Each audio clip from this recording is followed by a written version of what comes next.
नाहार अपने पैरों पर खड़ा हो चुका है। ट्रॉमा था वहाँ से तो निकल चुका है, अब उसकी मेमोरी जा चुकी है। रोली ने एक मौके का फ़ायदा उठाते हुए कि मैं आपकी पत्नी हूँ नाहार जी, मन मान रहा है लेकिन दिल नहीं मान रहा है। फर्स्ट टाइम मैंने रूही को पहली बार देखा था, झुमका जब जब मेरे पास रहता है मुझे कुछ अलग एहसास हो रहा है। मैं ऐसा नहीं खुद की तारीफ़ करूँगा कि मैं कर लेता हूँ, दूसरे नहीं करते। मुझे अपने स्टंट्स खुद करना पसंद है। मुझे चोट लगी थी उसमें, टेलीकास्ट में थोड़ा एडिट हो गया।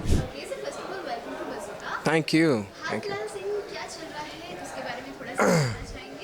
हाल फिलहाल में यही चल रहा है कि नाहार अपने पैरों पर खड़ा हो चुका है।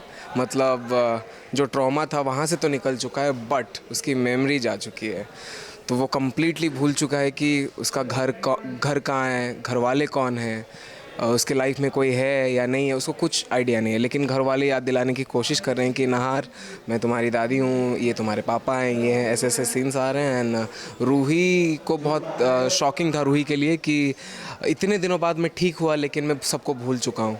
और रोली ने क्या किया इस मौके का फ़ायदा उठाते हुए, उसने ये कहा कि मैं आपकी पत्नी हूँ नाहार जी, और उसने फ़ोटो वोटो चेंज करके मुझे दिखाया और मैं उस चीज़ को एक्सेप्ट कर रहा हूँ धीरे धीरे। बट मेरा दिल नहीं मान रहा है, मन मान रहा है लेकिन दिल नहीं मान रहा है। और रूही के साथ एक अभी लास्ट कल के एपिसोड में आपने देखा होगा कि हम लोग रेस्टोरेंट में खाना खाने गए थे एंड वो सामने से आ गई और पहले वाले लुक में जैसे फर्स्ट टाइम मैंने रूही को पहली बार देखा था उसी लुक में वो आई है। और मुझे कुछ फील हुआ, लेकिन क्या फील हुआ समझ में नहीं आ रहा है। और जाते जाते उसने अपना झुमका वहीं मेरे पॉकेट में फंस गया था एक्चुअली, तो वो झुमका रह गया था। वो झुमका जब जब मेरे पास रहता है मुझे कुछ अलग एहसास हो रहा है। तो समर से अपने भाई से वो नाहार किसी से तो इतना मतलब अभी फ्रेंडली नहीं हुआ है, तो समर से उसने बहुत, समर ने जैसे फ्रेंडली होने की कोशिश किया, तो ये भी थोड़ा दिल की बात खोलने की बताने की कोशिश की अपनी कि इस झुमके के साथ कुछ तो कनेक्शन है मेरा। वो लड़की पता नहीं कौन है लेकिन जब वो रहती है पास अजीब सा लगता है। तो यही सब चल रहा है। और रोली इज़ ट्राइंग टू कि अपना बीवी वाला वो दिखाए, थोड़ा नाहार को अपनी ओर इंक्लाइन करे। बट बहुत बहुत सारे अप्स एंड डाउन्स चल रहा है, सो वॉच इट।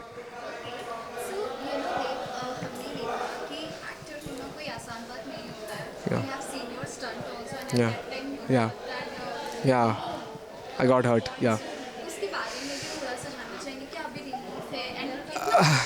या मुश्किल देखो क्या होता है, अपनी अपनी प्रायोरिटीज़ होते हैं। मैं ऐसा नहीं खुद की तारीफ़ करूँगा कि मैं कर लेता हूँ, दूसरे नहीं करते। नहीं, सबकी अपनी प्रायोरिटीज़ होते हैं, रिस्पॉन्सिबिलिटी होती है। I love to do my own stunts. मुझे अपने स्टंट्स खुद करना पसंद है, फाइट सीन्स खुद करना पसंद है, जंपिंग जो भी है, जितने भी एक्शन सीक्वेंस है खुद करना पसंद है। बॉडी डबल नहीं पसंद है मुझे। इवन मेरे कभी मैं प्रेजेंट नहीं हूँ, बॉडी डबल लगता है तो सीन ख़राब होता है, उस चीज़ का मुझे बहुत अफसोस होता है। I never prefer body double. हाँ, वैसा कोई बहुत मुश्किल स्टंट आएगा तो आई प्रीफर, बट हाँ मुझे चोट लगी थी उसमें। एंड उससे भी बुरी बात यह है कि वो सीन टेलीकास्ट में थोड़ा एडिट हो गया, जो रियल शॉट था वो नहीं लगा। I don't know what is the reason, but जो भी है थोड़ा बुरा लगा। बट या it's better now. And actors की लाइफ में यही कहूँगा, कोई भी काम तो ईजी नहीं होता है। वैसे कोई भी काम देख लो, आपका भी जॉब हो, किसी का भी जॉब है, सबके जॉब में अपने अपने पर्सनल हर्डल्स होते हैं। बट अगर आपको उस चीज़ से प्यार है, जो काम आप कर रहे हो, देन आपको कोई तकलीफ महसूस नहीं होती। जैसे this field, this thing, acting is like medication for me. या या अब बारिश में सबसे ज़्यादा मन करता है दिन में एसी ऑन करके ब्लैंकेट ओढ़ के सोना और नेटफ्लिक्स देखना और अच्छे अच्छे खाना खाना, फूड ऑर्डर करके या फिर मम्मी के हाथ का। बट वो अनफॉर्चुनेटली नहीं हो पाता क्योंकि रात 11 बजे 12 बजे मैं घर पहुंचता हूं जिम के बाद। मम्मी तो सो चुकी होती है। बट हाँ, मैं जल्दी छुट्टी लेके थोड़ा सा कुछ क्वालिटी टाइम स्पेंड करूंगा अपने फैमिली के साथ, ये मेरा प्लान है। बट हाँ, बारिश के मौसम में इतना रोमांटिक मौसम है, बट करने के लिए कुछ है नहीं, सिर्फ काम कर रहे हैं हम। But that's also a blessing, आप काम कर रहे हो, जिस चीज़ से प्यार है आप वो कर रहे हो, इट्स फाइन। वो जो तड़प होती है ना, वो सबसे इम्पॉर्टेंट है। या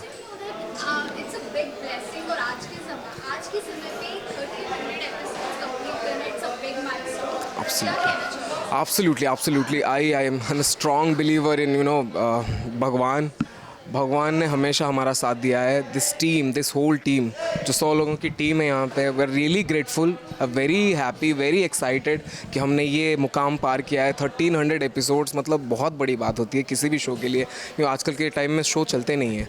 आजकल के time heads off to our writers actually, Bhavna and Aakash, heads off to you guys. आप जिस तरह से लिखते हो, ऑडियंस को कनेक्ट रखते हो, मैं बताऊंगा वो हमारे डेली सोप में हीरो होते हैं राइटर्स। अगर राइटर्स ना लिखे, क्योंकि बहुत लिखना पड़ता है और बहुत इंटरेस्टिंग लिखना पड़ता है और कम टाइम में लिखना पड़ता है.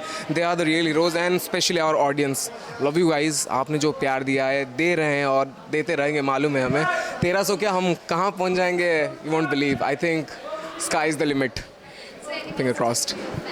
फैंस को ही कहूँगा थैंक यू सो मच, दिल से थैंक यू. जितना भी बोलूँ कम है, लेकिन I really want to thank you each and every one for all the edits, all the love.